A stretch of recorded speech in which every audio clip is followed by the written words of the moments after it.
అందరికీ నమస్కారం అండి. వ్యక్తిత్వ వ్యత్యాసాలు. ఇద్దరు వ్యక్తుల మధ్యన వ్యక్తిత్వ వ్యత్యాసం చూద్దాం. ఇద్దరు వ్యక్తుల మధ్యన అనే కన్నా ఇద్దరు లీడర్స్ మధ్యన. Okay, ex CM Jaganmohan Reddy, మన ఐటీ మినిస్టర్ అయిన నారా లోకేష్ గారి వ్యక్తిత్వ వ్యత్యాసాల గురించి మనం కొంచెం తెలుసుకుందాం. ఎందుకంటే ప్రజలు డిసైడ్ చేసుకునే తరుణం ఆసనమైంది. పద్దాకా నారా లోకేష్ గారిని డౌన్ చేసి మాట్లాడటం ఈ పేటీఎం బ్యాచ్ కి బాగా అలవాటు అయిపోయింది. కాబట్టి నేను కూడా జడ్జ్ చేయట్లేదండి, నేను చూసి నేను గమనించి చెప్తున్నాను. దాని మీద జడ్జ్ చేసుకునే ఇదిని ప్రజలకే ఇచ్చేద్దాం. సో ఏంటంటే మంగళగిరి నియోజకవర్గానికి చెందిన ఉండవల్లి గ్రామంలో జగన్మోహన్ రెడ్డి అనే వ్యక్తి తను సీఎం అయ్యానని చెప్పి అధికారం నా చేతిలో అని చెప్పి అడిగేవాళ్లు లేరని చెప్పి తన మహా ప్యాలెస్ కోసం తన ఇంటి ముందు బ్యూటిఫికేషన్ డ్యామేజ్ అవుతుందని ఎన్నో గృహాలని ఎప్పటి నుంచో అక్కడ స్థిర నివాసం ఏర్పరచుకున్న వాళ్ళని దౌర్జన్యంగా ఇళ్లన్నీ కుప్ప కూల్చేసేసి వాళ్ళని తరిమి కొట్టేసేసి అక్కడ తన మహా ప్యాలెస్ కి బ్యూటిఫికేషన్ చేసుకున్న తరుణం మనం చూస్తున్నాం.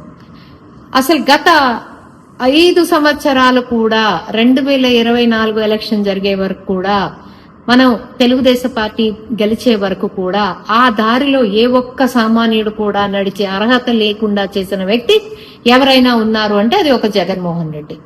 ఇప్పుడు మన ఐటీ మినిస్టర్ అయిన నారా లోకేష్ గారి వ్యక్తిత్వం చూద్దాం. యువగళ పాదయాత్ర జరిగినప్పుడు ఎప్పటి నుంచో స్థిర నివాసం ఏర్పరచుకున్న మంగళగిరి వాస్తవ్యులు పట్టాలు లేక అల్లాడిపోతున్నారు. ఇలాంటి జగన్మోహన్ రెడ్డిలు వచ్చినప్పుడల్లా ఇల్లు కూలుస్తామంటే కూల్పించుకుని ఇష్టం వచ్చిన ఇబ్బందులు పడుతున్నారు.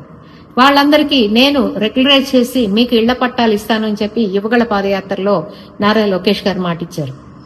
అదే మాటని 10 సంవత్సరాలు అధికారంలోకి వచ్చిన 10 నెలల్లోనే దాన్ని నెరవేర్చిన గనుడు ఎవరైనా ఉన్నారు అంటే అది నారా లోకేష్ గారు మాత్రమే.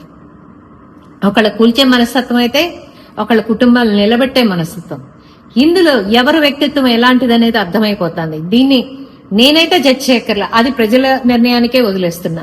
పోతే ఒక్కొక్కళ్ళ కళ్ళల్లో ఎంత ఆనందం ఉందంటే మా ఆయుష్ కూడా పోసుకుని నువ్వు 100 ఏళ్లు బ్రతకయ్యాలని దీవించి వెళ్తుంటే ఎంత సంతోషం వేసిందో. ఇంత పరిణతి చెందారా లోకేష్ బాబు, అసలు ఇంత అద్భుతమైన లీడర్షిప్ ఆ క్వాలిటీస్ ఆయనలో ఉన్నాయా అని ఎంత గర్వంగా ఉందంటే అంత గర్వంగా ఉంది. రాష్ట్రమే ఉప్పొంగిపోయింది ఆయన చేస్తున్న మంచి పని చూస్తే. ఇక ఏం చెప్పాలి, జగన్మోహన్ రెడ్డి సెంటు భూములు ఇస్తే ఒక అమాయకురాల్ని అడ్వర్టైజ్మెంట్ కింద వాడుకుని దాన్ని కూడా సింపథైజ్ చేసుకోవడం కోసం ఆ అమ్మాయిని పాపం బలి పశువుని చేశారు. గీతాంజలి అనే అమ్మాయిని, అది తెనాలికి చెందిన అమ్మాయి. ఆ అమ్మాయి ఎందుకు చనిపోయిందో అందరికీ తెలుసు. ఇవాళ ప్రజలు మర్చిపోతారు. నేను మళ్ళీ ఇంకో కట్టుకథ అల్లేసి అని చెప్పి 3D పిక్చర్ లో వీడియోస్ చేసి సర్క్యులేట్ చేస్తున్నాడు. సిగ్గులేదా జగన్మోహన్ రెడ్డి నీకు? ఆడపిల్లల ఉసురులో ఎన్నిసార్లు పోసుకుంటావయ్యా నువ్వు? ఎందుకు ఇంత దిగజారిపోతున్నావు?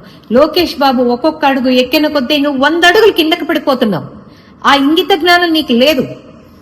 లోకేష్ బాబు తల్లితో ప్రేమగా ఉన్న వీడియో బయటకు వచ్చి సర్క్యులేట్ అవుతుందని నీ కడుపులో రగిలిపోయి నువ్వు నీ తల్లితో చెల్లితో సరిగ్గా లేవని చెప్పి ప్రజలు ఊస్తారని చెప్పి నీ అఫీషియల్ పేజీలో నారా చంద్రబాబు నాయుడు గారు సీఎం కి సంబంధించి, పవన్ కళ్యాణ్ గారు డిప్యూటీ సీఎం గారికి సంబంధించి, ఐటీ మినిస్టర్ అయిన లోకేష్ బాబుకి సంబంధించి ఒక నీచమైన పోస్ట్ వేసావే. ఇక్కడే నేను వ్యత్యాసం చెప్తాను. నువ్వు పోస్ట్ చేస్తే మాకు కోపాలు రాకూడదు. మేము తిరిగి నీదో నీ అయ్యదో ఫోటో వేస్తే సేమ్ మేమే చేసి వేస్తే దానికి భూతల పంచాంగం బరాబర్ వేస్తాం. మా నాయకులంటే మేం బరాబర్ వేస్తాం. నువ్వెందుకు వేస్తున్నావు అంటావు అనిపించుకోవడం నీకు పుట్టుకతో పెట్టిన విద్యయ్యా. సో ఇక్కడ అసలు నీ వ్యక్తిత్వం ఎలాంటిది అనేది ప్రజలకి సుస్పష్టంగా, నీది క్రిమినల్ మైండ్. డైవర్ట్ చేస్తావు. వక్స్పోర్ట్ గురించి కావాలనుకుంటే డైవర్ట్ చేస్తావు. లేదు నా లోకేష్ గారు కి మంచి పేరు వస్తుందంటే డైవర్ట్ చేస్తావు. ఇలాంటి డైవర్షన్స్ తెలుగుదేశం పార్టీలోనే లేదు. ఎందుకంటే ఆనాడు నందమూరి తారక రామారావు గారు స్థాపించిన తెలుగుదేశం పార్టీ ఏదైతే ఉందో పేదవాడికి కూడు గుడ్డ నీడ ఇవ్వాలి అనేది అప్పటి సిద్ధాంతం.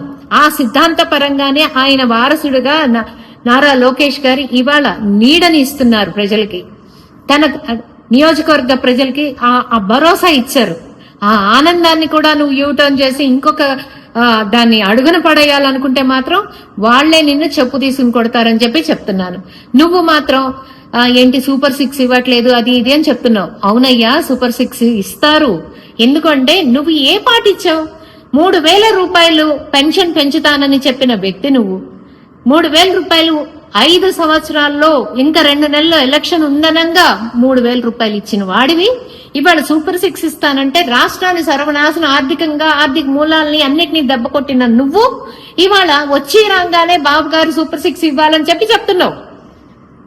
4,000 రూపాయలు ఇస్తానని చెప్పిన మాట ఇచ్చిన నారా చంద్రబాబు నాయుడు గారు అధికారంలోకి వచ్చి రాగానే 4,000 రూపాయలు ఇచ్చిన ఘనత నారా చంద్రబాబు నాయుడు గారు. అసలు నక్కకి నాగలోకానికి ఉన్నంత తేడా ఉంది మీ ఇద్దరు వ్యక్తిత్వ వ్యత్యాసాల్లో. సో ఏంటంటే నువ్వు కాస్త మంచి మెడిసిన్స్ వాడి నీ వ్యక్తిత్వ వ్యత్యాసాన్ని గమనించుకుని కొంచెం మంచిగా మారుతావని ఆశిస్తూ, ఈ వీడియో నచ్చితే లైక్ చేయండి. అలాగే మా ఛానల్ ని ఫస్ట్ టైం కనుక చూస్తున్నట్టయితే ఇప్పుడే సబ్స్క్రైబ్ చేసుకుని పక్కనే ఉన్న గంట సింబల్ ని యాక్టివేట్ చేసుకోండి. అప్పుడే మేము పెట్టే ప్రతి వీడియో మీకు నోటిఫికేషన్ గా వస్తుంది. అలాగే ఈ వీడియో పూర్తిగా చూసినందుకు ధన్యవాదాలు.